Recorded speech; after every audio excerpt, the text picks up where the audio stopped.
rate law, rate constant and rate equation। तो first of all rate law का जो statement है आपको दिखाई दे रहा है कि इसमें जो रिएक्शन रेट होगा वो directly proportional to the molar concentration of the reacting substances raised to appropriate power. यानी for example A moles of A reacting with B moles of B, we will get products। ये एक journal reaction हुआ। अब according to this law rate of the reaction, that is dx divided by dt, is directly proportional to product of molar concentration। तो mean molar concentration of A raised to power A, molar concentration of B raised to power B। अच्छा, फिर इसमें आप याद रखें proportionality sign हटाने के लिए इसमें हम लगा देंगे कि dx divided by dt is equal to k into molar concentration of A power A and molar concentration of B power B। अब हमारे पास ये जो बना this is known as rate equation या रेट एक्सप्रेशन, रेट एक्सप्रेशन या rate equation. और इसमें जो k है, k is called rate constant। ये रेट कांस्टेंट होगा और याद रखें depend only upon temperature, depend only on temperature. Temperature के साथ इसकी वैल्यू में फ़र्क आएगा। बाकी चाहे इनिशियल कंसंट्रेशन आप ज़्यादा करें कम करें, के की वैल्यू एक स्पेसिफिक रिएक्शन के लिए वही होगी, उसमें कोई फ़र्क नहीं आएगा। अब एक एग्जाम्पल से इसको समझते हैं। एग्जाम्पल कुछ हम यूँ लेंगे कि hydrogen gas when reacts with iodine gas they give hydrogen iodide। तो एक्सपेरिमेंट किया गया। पहले एक्सपेरिमेंट में हाइड्रोजन का मोलर कंसंट्रेशन 0.100, आयोडीन का भी 0.200 और यहाँ पे हमें मिला इतना रेट। नेक्स्ट एक्सपेरिमेंट में उन्होंने हाइड्रोजन का रेट बढ़ाया, आयोडीन का रेट वही रखा और इधर देखें जो हमारे पास रेट है तो उसमें इंक्रीज़ आ गया है, वो 3.5 इंटू 10 पावर -4 से चला गया है 7.00 इंटू 10 पावर -4। तो मीन्स के कंसंट्रेशन बढ़ाने से रेट भी बढ़ गया है। इसी तरह से फिर उन्होंने थर्ड एक्सपेरिमेंट में ये किया कि हाइड्रोजन गैस का कंसंट्रेशन 0.1 लिया, लेकिन आयोडीन का कंसंट्रेशन जो है वो हमने 0.4 किया। तो इस तरह से ये जब इंक्रीज़ हुआ तो you can see again rate जो है वो बढ़ गया है, यानी अब ये 10 पावर -3 हो गया है। तो मीन्स कि जब हम किसी भी रिएक्टेंट का कंसंट्रेशन बढ़ाएंगे तो रेट बढ़ता जाएगा। आगे फिर डिपेंड करेगा, ऑर्डर में देखेंगे कि कौन सा रिएक्टेंट बढ़ाएगा कौन नहीं बढ़ाएगा, कितना बढ़ाएगा, वो ऑर्डर ऑफ रिएक्शन में जस्ट यहाँ से रेट हम देख सकें। तो इस टेबल से हम ये लिख सकते हैं कि जो रेट है dx divided by dt is equal to k into molar concentration of hydrogen. Power जो है इसका 1 कोएफिशिएंट है तो 1 ही लगेगा, and molar concentration of iodine gas power 1। तो इस तरह से एक्सपेरिमेंटली ये लॉ प्रूव हुआ कि रेट जो है वो डायरेक्टली प्रोपोर्शनल है to the molar concentration.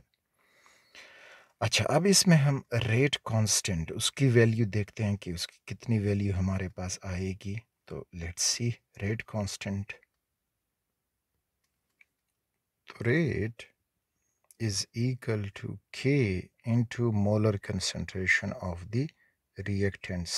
reactant 1 हुआ या सिर्फ एक भी हो सकता है and reactant 2.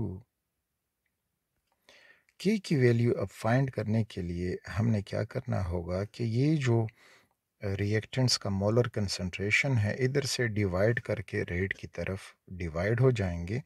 तो यहाँ पे जब ये डिवाइड होंगे तो molar concentration of reactant 1 and molar concentration of reactant 2 divided by इधर भी डिवाइड हो जाएंगे molar concentration of reactant 1 and molar concentration of reactant 2.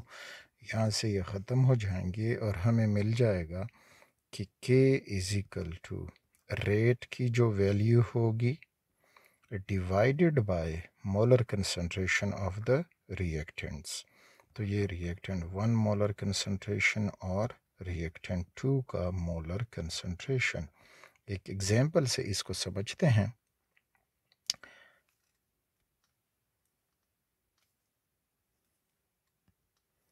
Example हमारे पास कार्बन मोनोऑक्साइड नाइट्रोजन डाइऑक्साइड के साथ रिएक्ट करके कार्बन डाइऑक्साइड और नाइट्रिक ऑक्साइड बना लेता है. अब ये टेबल में मुख्तलिफ एक्सपेरिमेंट की गए हैं, 4 एक्सपेरिमेंट जिसमें concentration of carbon monoxide change किया जा रहा है. हमें ये बताया जा रहा है कि एट द गिवन टेम्परेचर के की वैल्यू को जो है वो क्या होगा. तो यू कैन सी कि के की वैल्यू जो है वो 0.5 वही है, उसमें कोई चेंज नहीं आ रहा. अगर आप इसकी कैलकुलेशन करते जाएं तो कैलकुलेशन का आइडिया देता हूं. कैलकुलेशन में आइडिया ये होगा कि जो हमारे पास के है वो हो जाएगा कि रेट, उस वक्त रेट कितना था, डिवाइडेड बाय मोलर कंसंट्रेशन.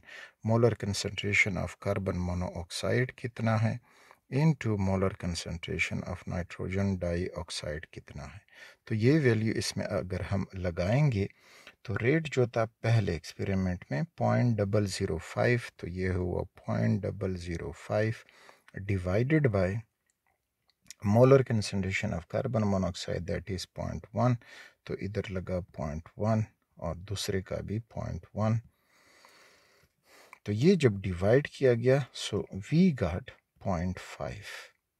तो इसी तरह जो सेकंड एक्सपेरिमेंट है उसके लिए भी यही एक्सप्रेशन होगा, जस्ट यहाँ पे अब वैल्यू चेंज करेंगे एंड यू विल सी कि at the given temperature the value of के रिमेन्स द सेम. उसमें कोई चेंज नहीं आ रहा, ना तो इनिशियल कंसंट्रेशन पे डिपेंड कर रहा है ना किसी और फैक्टर पे. जस्ट अगर डिपेंड करेगा तो ओनली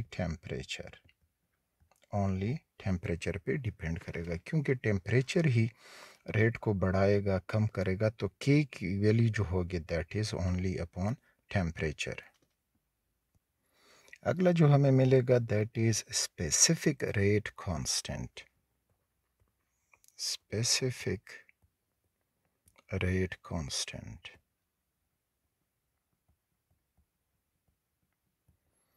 स्पेसिफिक रेट कांस्टेंट तब होता है जब रेट की जो वैल्यू है वो के की वैल्यू ही हो जाए. तो इस रेट कांस्टेंट को हम स्पेसिफिक रेट कांस्टेंट कहेंगे. ये कब होगा इस तरह से? तो इस तरह से तब होगा कि फॉर एग्ज़ाम्पल हम एक इक्वेशन लेते हैं कि a plus B gives product.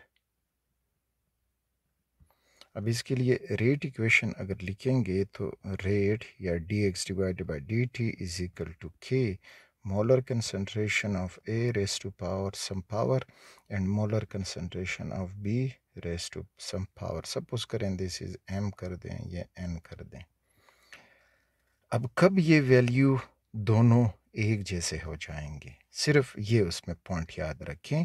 when the molar concentration is unity, molar concentration